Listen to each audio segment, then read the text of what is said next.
迎来到跟着阿涵创作去的频道。我们很久没有来到创作到哪里就要去哪玩了，因为不知道大家有没有follow到阿涵前几集的作品都是日本生活集。我们在日本办了2个月的展览，回到台湾，我们终于又回到了我们熟悉的生活方式跟熟悉的工作方式了。我们现在位在圆山台北美术馆北美馆。那我们这一次呢，因为白昼之夜跟台北地景艺术的关系，我们的作品呢就会在圆山的华博公园。那今天刚好装设完成，就带大家来看看圆山周边有什么好吃、好玩、好逛的东西。那我们就第一站就先来到北美馆，那就跟着我进去，因为里面要比较安静。刚刚他跟我们讲说，11月不用买票，因为只有3楼有展览。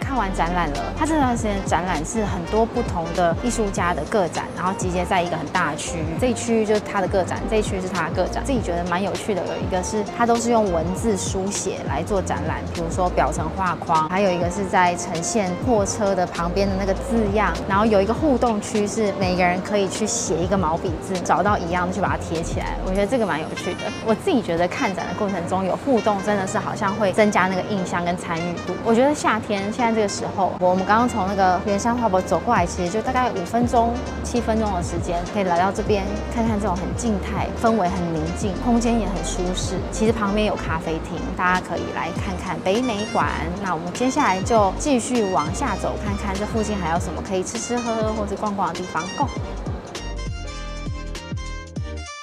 看完北美馆之后呢，一走出来正前方，我不知道大家有没有印象，有一栋很可爱、很像我自己觉得很有童话故事感的建筑。我们带大家去看看，我也还没有去过。这个地方的位置其实就在台北广播电台的正前面。我之前就是在台北广播电台主持的，台北广播电台的旁边就是圆山花博，就是我们这次装置的地方，所以这些景点周边都非常的近。走吧。它是免费参观，休馆日是星期一，每天早上11点到下午5点参观。这里随时都有飞机经过。我们今天大概已经看到100台了。我把这个建筑物的线条刻画在那个作品里面，我突然想起来，很夸张。我才走过来，这里满满的就是快木的香，超扯，好喜欢哦。现在有展览到10月22号，不确定我们影片上的时候展览还有没有。都是有在卖的。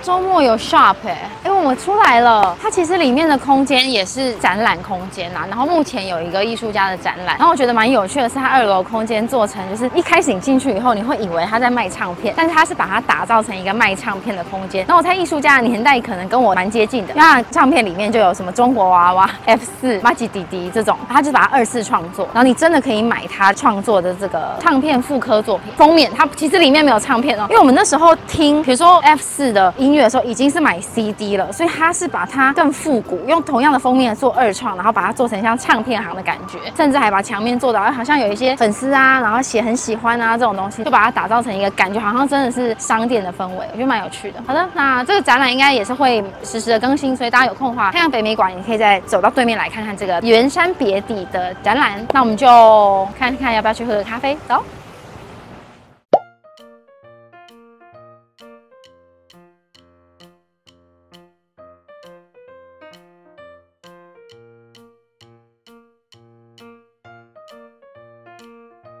我们现在来到了王大闳书轩，其实北美馆走过来大概就3分钟。然后这个书轩呢，小小的，非常非常有气质。大家听书轩就可以知道，它就有一点像茶馆、茶院这种感觉。所以就是大家来到这边都是来工作啊、读书啊，然后非常有气质。那因为它推广阅读，所以你在旁边可以看到一些书。如果你购买书，它就会送一些特定的饮料。那我们今天点的这个是果昔，就是各种新鲜果汁现打的果昔。它就很健康又很好喝，很清爽，不会太甜。我觉得这一间书轩适合的是不想要有太打扰的环境。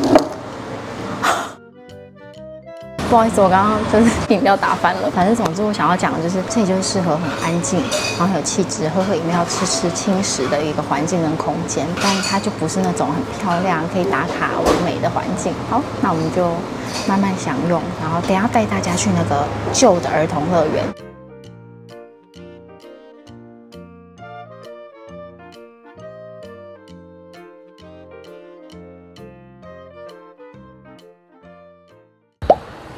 我们刚刚就从我们的作品位置处啊，沿着这个捷运轨道的沿线这样一直走，大概走个7、8分钟散步就可以走到我们现在要去的地方。而且它这个沿线呢，因为你们可以看它这个围篱里面就是圆山遗址的位置，所以它这个围篱玻璃上面其实都有一些圆山遗址的这个解释跟说明。那你就可以慢慢的沿着这个过道，然后了解这里的历史。现在呢，往这个方向去，就要去到了当年回忆中的儿童乐园。儿童乐园呢，是我们这个年代的台北小孩最美好回忆。然后我印象很深刻的是辐射飞椅啊、咖啡杯啊。然后我记得以前那个儿童乐园是要进去之后搭一个东西就要买一个票嘛，比如说搭这个30块，你就要去买这个票券。儿童乐园曾经有改版过，这大概我在高中、大学的时候还是会跟我同学来，所以儿童乐园曾经是小时候一个版本，然后后来又改版过一个版本。再听说这个儿童乐园以前就凹凹凸凸不平的这个地方已经填平，变成一个圆山景观公园，但保留了摩天轮。我本人自己对于摩天轮的印象非常的模糊，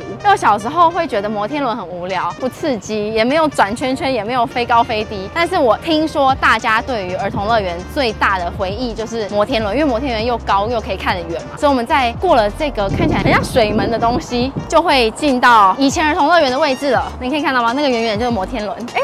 刚刚经过小编的提醒，我其实已经忘记，我记性很不好。大家说以前入口进来这边走上去的直接就可以搭这个很长溜滑梯，你们看现在还可以看到溜滑梯的这个影子，上面虽然已经布满了杂草，看得出来对不对？这个地方就是我刚刚讲的那个辐射飞椅，以前我最喜欢玩的，坐上去之后，然后会这样一直旋转，一直旋转，然后会飞高飞低。看一下它这边有没有写？哦，没有，它这边只有写圆山考古遗址，没有特别写以前儿童乐园的样貌，真的很不一样哎。那我们继续往前走。对，就是这里，就这个地标，我其实没有印象了，但是我相信在当年这个算是很高的一个摩天轮。有人在这里拍婚纱照，那边其实还有一个旋转木马，我们再去看看。旋转木马应该是全世界小孩对儿时的回忆。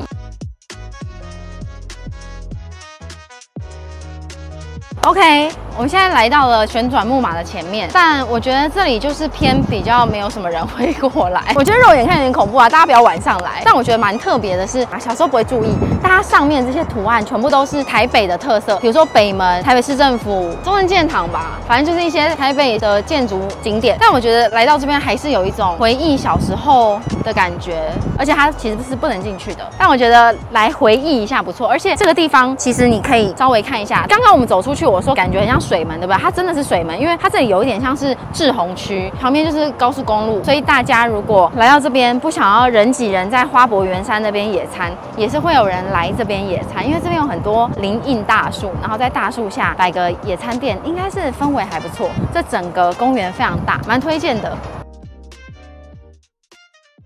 OK， 我们这一站来到圆山花博公园，那这一站也要带大家看的就是阿涵我的作品。这一次的作品呢，是结合就台北地景艺术节跟白昼之夜这两个活动串在一起，所以大概在10月中到11月的时间，甚至更长，可能2、3个月的时间，大家都可以看到我这个作品坐落在这个地方。那白天呢，其实我们这次的用色非常的鲜艳，来这边就是可以野餐啊，然后看看作品啊，晚上亮起来之后也别有一番滋味。我尤其觉得10月是我1年中最喜欢的月份，4月跟10月都是最舒服。服的，所以非常推荐大家可以来这边走走看看。这一次的作品我大概分享一下，这个作品名称叫做贝贝与他的工具，所以呢，贝贝就是我右手边这个，工具就是这个。那这一次的主题是用圆山文化遗址，因为史前遗址在这个地方有一个叫做圆山遗址的，大家应该多多少少都有听过。大概在3、4千年前，这里有人类生活的痕迹，因为周边其实旁边就是淡水河，人会依着水而生。考古学家透过挖掘之后，就透过一些比如说贝种啊、以前的骨头啊、遗骸啊，发现到说以前在这个我们脚踩的土地底下已经有信仰、生活跟社会组织，所以我就是用这样的方式去把造型拼凑出来。这个贝贝这个造型其实也不是无中生有哦，是真的以前有挖掘出这样子一个造型。它的工具也是以前非常特别的双口罐。那里面的细节呢，跟很多不同的朋友一起共创，把他们创作的内容放在故事里。我随便举一个例子，其他大家可以去看我们的开箱影片，已经上片了。所以我们的作品的细节内容呢，其中一个可能随便举例，就是在讲说哦，以前的人已经有看到有躯肢葬，所以躯肢葬就是史前学家把遗骸挖出来的时候啊，就发现人的骨头是这样躯肢的躺着，就知道说以前的埋葬方式是躯肢葬，然后甚至呢，母亲跟孩子埋在一起，可能有贝种的饰物，就是跟陪葬品的概念一样，所以会透过这些一些小小的故事，发现以前的圆山文化遗址就曾经有人类生活的组织跟遗迹。其实我们走的这一整条，包括我们刚刚去到的儿童乐园，有讲到说走过来的沿途就是圆山遗址被保存的地方。所以蛮特别的是，我们这个作品啊，其实在设置的时候是不能够把东西往下埋一丁点都不行，包括是电线也不能往下埋，因为这里就是有很珍贵的历史文物。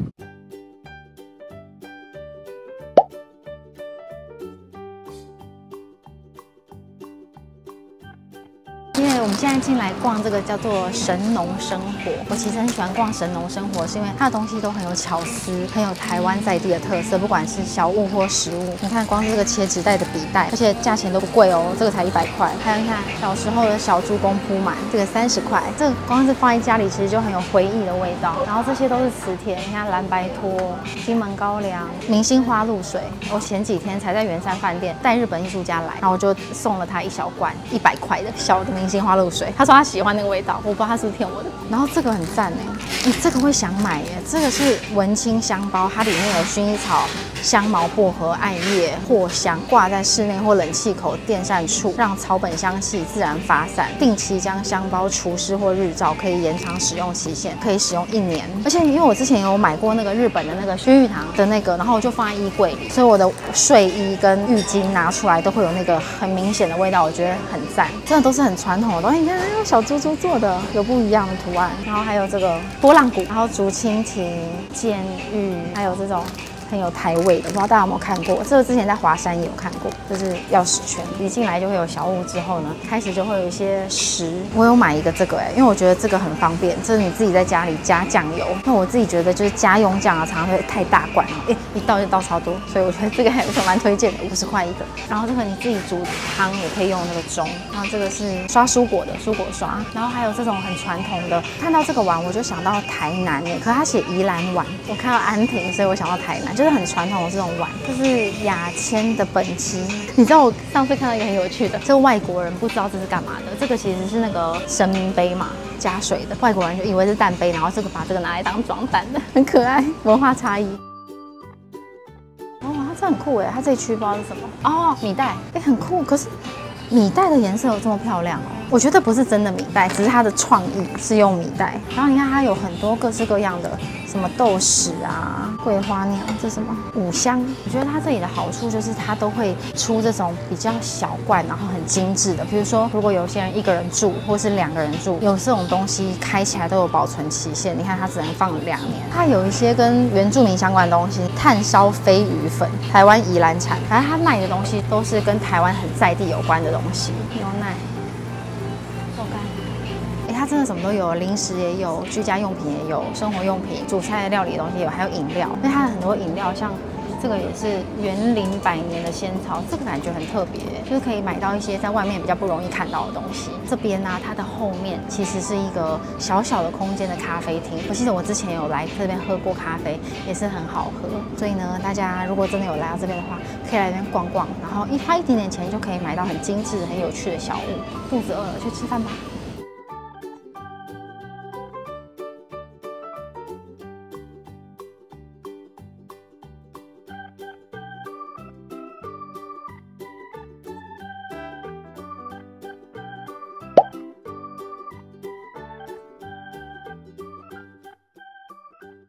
推荐大家其实可以在这边直接吃，因为它就是有点像美食街，然后晚上还蛮 chill 的，有一些啤酒可以点。我们点的是牛肉河粉，蛮好吃的耶，就是有牛肉也有猪肉，然后有月亮虾饼，然后有送一个冬瓜茶。但因为我们真的肚子太饿，所以我现在讲话很快，那我们就开始吃吧，拜拜。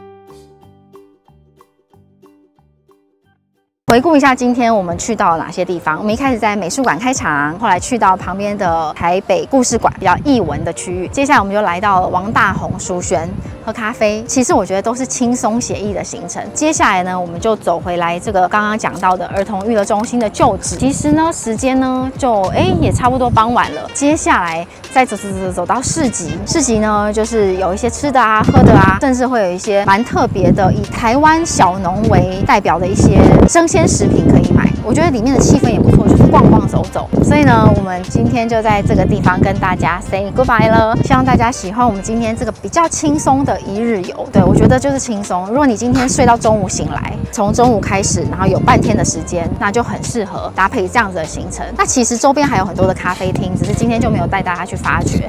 那就是推荐大家可以来到圆山花博公园。那我们就下集见了，拜拜。